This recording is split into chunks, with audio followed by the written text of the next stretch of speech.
नमस्कार जोहार दोस्तों, एसपीएसटी क्लासेस में आप सभी का स्वागत है। और मैं आज हिस्ट्री का जो पाषाण काल टॉपिक दिया हुआ है जेटेट 2016 के लिए सिलेबस में जो दिया है उस पर 10 महत्वपूर्ण क्वेश्चन लेकर आया हूं और इसका व्याख्या सहित इसमें दिया गया है। चलिए देखता हूं क्या पहला क्वेश्चन है।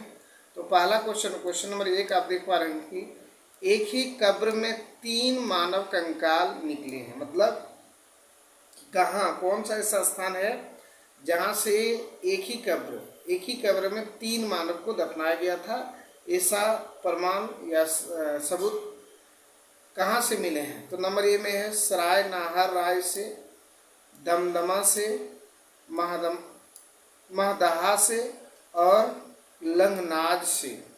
तो इसका जो सबूत मिले हैं, उस साक्ष्य जो मिले हैं वह दमदमा से मिले हैं। एक साथ 3 कब्र, मतलब एक ही कब्र में 3 मानव को दफनाने का साक्ष्य जो है वह दमदमा से मिले हैं।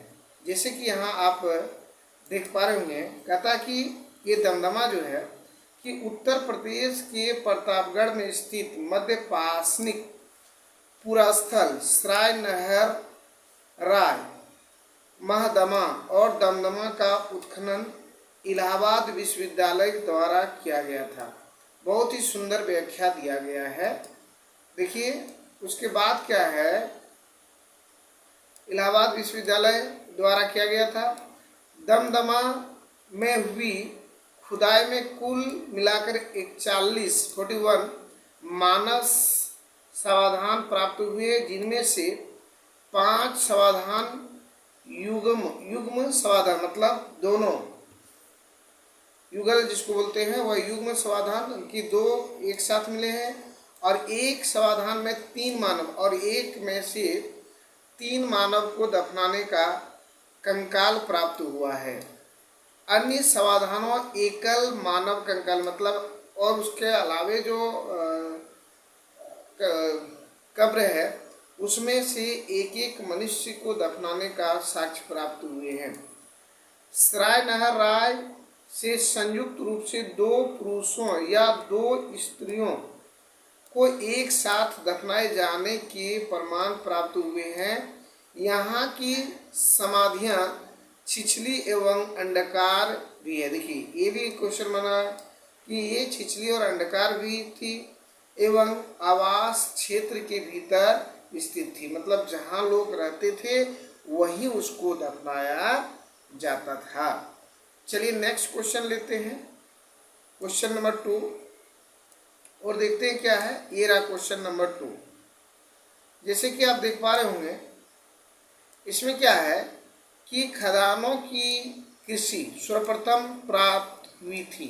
मतलब खाने योग्य फसल का जो उत्पादन होता था वह सबसे पहले कहाँ से या किस युग से प्राप्त हुई थी? यहाँ लिखा है नवपाषाण काल से, मध्यपाषाण काल से, पुरापाषाण काल से और प्रोटो ऐतिहासिक काल से। तो इसका सही जवाब हो जाएगा आपका कृषि का आविष्कार जो हुआ या कृषि का साक्ष्य जो मिला है वह नवपाषाण काल से मिला है। चलिए इसका व्याख्या देखता हूँ क्या है। यहाँ देखिए उत्तर तो एक मिल गया है। कृषि की शुरुआत सर्वप्रथम नवपाषाण काल में ही हुई थी। जौ गेहूं को खाद्यान्न के रूप में उगाया गया। चावल की खेती का प्राचीन साक्ष्य इलाहाबाद के नज़दीक कोल्डिवा, कहाँ, कोल्डिवा नामक स्थान से मिला है, तथा बलूचिस्तान की सीमा पर स्थित मेहरगढ़ से गेहूं की कृषि का साक्ष्य। मतलब अगर पूछा जाए कि कृषि का सर्वप्रथम साक्ष्य कहाँ से मिला है तो ये 2 स्थान आपका आएगा, एक है कोल्डिवा और दूसरा है मेहरगढ़। ठीक है। अगर पूछे कि चावल की साक्ष्य का सर्वप्रथम प्रमाण कहाँ से मिला है तो ये हो गया आपका कोल्डिवा, और गेहूं की साक्ष्य पूछे तो मेहरगढ़। चलिए नेक्स्ट क्वेश्चन लेते हैं। क्वेश्चन नंबर आप 2 देखेंगे, यानी कि 3 से शुरू करेंगे, 3, 4।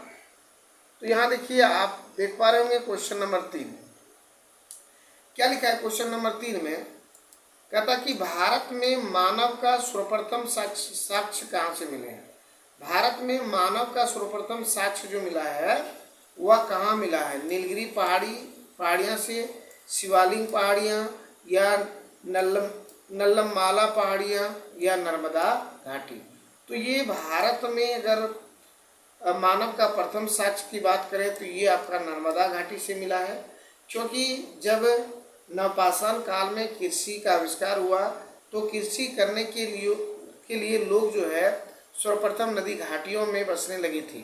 इसलिए यहाँ कहा जाता है कि जो आपका भारत में मानव का सर्वप्रथम साक्ष्य पश्चिमी नर्मदा घाटी यानी कि ये तो मध्य प्रदेश से प्राप्त हुआ है।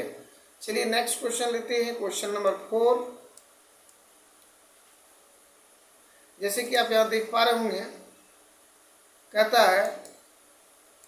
कहता निम्नलिखित में से किसको चालकोलिथिक्स युग भी कहते हैं? यानी चालकोलिथिक्स का मतलब क्या हो गया? ताम्रपाषाण। क्या हो गया? चालकोलिथिक्स का मतलब होता है ताम्रपाषाण, यानी कि ताम्रपाषाण किसको यहाँ कहते हैं? ऑप्शन नंबर ए में आप देख रहे होंगे नवपाषाण युग है, इसको तो कहते नहीं है। ताम्रपाषाण युग है, लो युग है, तो ये वहाँ ऊपर में ही मैं बता दिया कि ये चालकोलिथिक्स का मतलब होता है ताम्रपाषाण युग, यानी कि इसका आंसर बी हो जाएगा। अब इस पर व्याख्या करते हैं, क्या दिया है देखिए, ये व्याख्या है। यहाँ देखिए, कहता कि ताम्रपाषाण युग को ही चालकोलिथिक्स युग कहा जाता है। इस काल में पत्थर के साथ साथ ताम्र धातु यानी कि तांबा का भी प्रयोग औजार का निर्माण करने में होने लगा था, इसलिए यह ताम्रपाषाण संस्कृति भी कहा जाता है। इसलिए इसको क्या कहा जाता है? ताम्रपाषाण संस्कृति कहा जाता है। चलिए नेक्स्ट क्वेश्चन देखते हैं, क्वेश्चन नंबर 5 क्या लिखा है देखिए। क्वेश्चन नंबर 5 में है, कहता कि राख का टीला, मतलब राख का टीला जो है निम्नलिखित में से किस नवपाषाण स्थल से संबंधित है? यहाँ देखिए, बुदिहाल से है, संगम कल्लू से है, कोल्डिवा से है और ब्रह्मगिरी से है। तो इसका सही जवाब हो जाएगा ऑप्शन नंबर बी, संगम कल्लू जो है वह राख के टीला से संबंधित है। चलिए इसकी व्याख्या देखते हैं। इसका तो आंसर बी है, लेकिन व्याख्या क्या है देख लेते हैं। व्याख्या में देखिए आंसर तो बी दिया हुआ है कि संगम कल्लू जो है वेलारी कर्नाटक, मतलब कर्नाटक में है, नामक स्थान में राख के टीले प्राप्त हुए हैं जो नवपाषाण कालीन है। ये टीले उस काल के चरवाहा समुदायों की मौसमी शिविर के जले हुए अवशेष है। मतलब ये संगम कल्लू कहाँ है? तो बेलारी के कर्नाटक नामक स्थान पे पाया जाता है और यहीं से राख के टीले का साक्ष्य प्राप्त हुए हैं। नेक्स्ट लेते हैं क्वेश्चन नंबर 6। याद रखिए,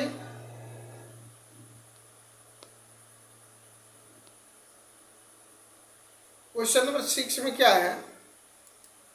कहता है कि ताम्रश्री काल में महाराष्ट्र के लोग, या गलती लिखा गया है, महाराष्ट्र के लोग मृतकों को घर के फर्श के नीचे किस तरह रख कर दफनाते, मतलब किस तरह, कैसे, उसका सिर किधर होता था और पैर किधर होता था।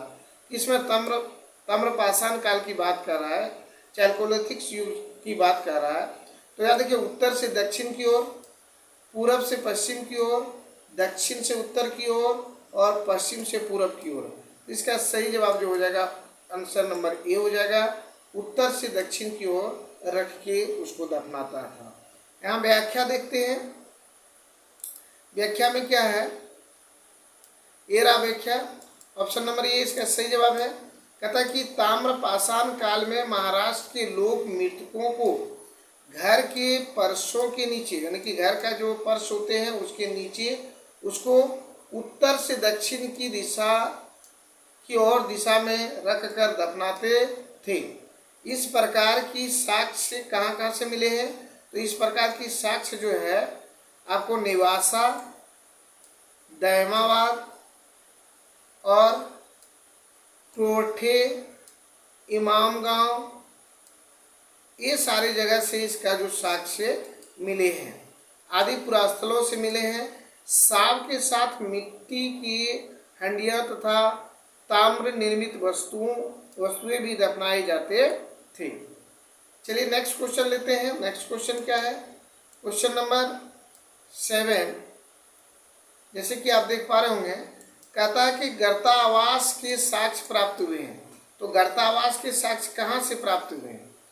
बुर्जहोम से है, कोल्डिवा से है, ब्रह्मगिरी से है, संगन कल्लू से है। तो गर्तावास के साक्ष्य जो प्राप्त हुए हैं वह आपका बुर्जहोम से प्राप्त हुए हैं। इसका व्याख्या देखते हैं। व्याख्या क्या है? यहाँ देख पा रहे होंगे कि गर्तावास के साक्ष्य बुर्जहोम से प्राप्त हुए हैं। यह जम्मू कश्मीर में श्रीनगर के निकट उत्तर पश्चिम में स्थित है। यहाँ के समाधान में मानव कंकाल के साथ कुत्ते का कंकाल भी मिले हैं। यानी कि क्वेश्चन आपका ये पूछ सकता है इसमें कि मानव कंकाल के साथ या मानव के साथ कुत्ते को दफनाने का साक्ष्य कहाँ से मिले हैं? तो ये साक्ष्य आपका बुर्जहोम से मिले हैं। और बुर्जहोम कहाँ है? वह जम्मू कश्मीर में है। जम्मू कश्मीर के निकट जो है श्रीनगर में स्थित है। और इसके बाद देखिए यहाँ कि इस स्थल की खोज जो हुई है वह 1935 में डी टेरा एवं पीटर सेन के द्वारा किया गया था। चलिए नेक्स्ट क्वेश्चन लेते हैं। और क्वेश्चन नंबर आपका 8 है। जैसे कि आप देख पा रहे हैं क्वेश्चन नंबर 8 में क्या लिखा है? निम्नलिखित में से कौन सा अन्न मनुष्य द्वारा सबसे पहले प्रयोग होने वाले थे? मतलब कौन सा जो है अन्न खाने का वस्तु अनाज जो है सबसे पहले था? तो जौ हो गया, इसको हम कहते थे जोई, ओट कहते थे, राई, गेहूं। तो इसका सही जवाब हो जाएगा ऑप्शन नंबर ए, जौ हो जाएगा। जौ को ही सबसे पहले मानव ने खाद्य पदार्थ के रूप में प्रयोग किए थे। इसकी व्याख्या देखते हैं। तो व्याख्या क्या है कि भी वैश्विक दृष्टि से सर्वप्रथम जौ बेरेली यानी कि 8000 ईसा पूर्व में निकट पूर्व यानी कि नियर ईस्टर्न यानी कि भूमध्य सागरी एवं इराक के मध्य स्थित पश्चिमी एशिया के देश में मानव द्वारा उगाया गया। और बाद में जो है लगभग इसी क्षेत्र में 8000 ईसा पूर्व के आसपास जो है आसपास ही गेहूं उगाया गया। 7000 ईसा पूर्व के आसपास चीन के आंगजी नदी घाटी क्षेत्र में सर्वप्रथम उगाए जाने वाले चावल तीसरा खाद्य अनाज था। और मक्का मध्य एवं दक्षिण अमेरिका क्षेत्र में 6000 ईसा पूर्व में उगाया गया था। और बाजरा जो है 5500 ईसा पूर्व में चीन में, सोरधम 5000 ईसा पूर्व में पूर्वी अफ्रीका में, राई 5000 ईसा पूर्व दक्षिणी पश्चिमी एशिया में तथा जोए 2300 ईसा पूर्व में सर्वप्रथम यूरोप में सर्वप्रथम मानव द्वारा उगाया गया था। चलिए नेक्स्ट क्वेश्चन लेते हैं। क्वेश्चन नंबर 8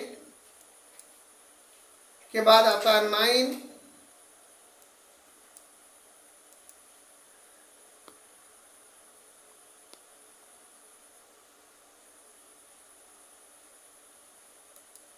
क्वेश्चन नंबर 9, किस राज्य की मेकाला बेची स्थल से नवपाषाण काल से मेगालिथिक्स काल के पेट्रोग्लाइफर यानी कि पाषाण उत्कीर्ण के साक्ष्य प्राप्त हुए हैं? तमिलनाडु, कर्नाटक, आंध्र प्रदेश, केरल। तो यहाँ इसका सही जवाब हो जाएगा आपका option number C, Andhra Pradesh हो जाएगा। और आंध्र प्रदेश होने के साथ देखते हैं व्याख्या क्या है। तो देखिए यहाँ आप व्याख्या देख पा रहे होंगे, कहता है कि मेकाला बेची आंध्र प्रदेश के कुरनाल जिले में स्थित है, जहाँ से हाल में 80 पेट्रोग्लाइफस के साक्ष्य प्राप्त हुए हैं जो नवपाषाण काल से मेगालिथिक्स काल के हैं। कनादानाथी के पश्चात आंध्र प्रदेश में यह दूसरा सबसे बड़ा पेट्रोग्लाइफस स्थान है और पेट्रोग्लाइफस चट्टानों पर उत्कीर्ण को कहा जाता है।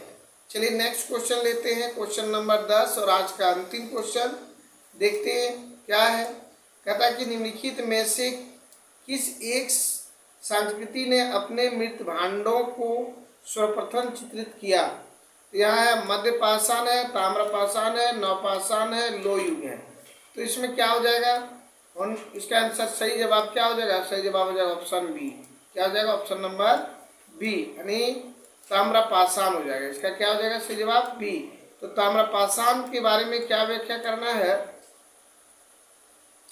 देखिए लोह युग की संस्कृति ने सर्वप्रथम अपने मृत भांडों को चित्रित किया है। हालांकि ताम्र पाषाण संस्कृति में भी चित्रित मृतभांड पाए जाते हैं।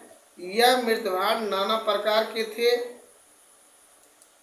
और इसमें जो है जिसमें अधिक प्रसिद्ध है साधारण त्रस्तीरा, टोटीदार कलश, डंडीदार चषक, साधारण कटोरे, बड़े संयंत्र पात्र एवं कटोरे इत्यादि। तो आज मैं पाषाण काल का 10 महत्वपूर्ण क्वेश्चन बताया और उसके साथ उसकी व्याख्या बताया। अगर पूरे मिला के देखते हैं तो 25 से 30 क्वेश्चन इसमें बन जाता है। अगर वीडियो अच्छे लगे तो वीडियो को लाइक, शेयर एवं कमेंट जरूर कीजिएगा और चैनल पर पहली बार है तो चैनल को सब्सक्राइब कर लें और बेल आइकन को दबा लें ताकि सबसे पहले वीडियो आप तक पहुँचे और झारखंड टेट की तैयारी अच्छी से हो सके और आपको सफलता मिले। चलिए मिलते हैं नेक्स्ट वीडियो में, तब तक के लिए जय हिंद, जय भारत।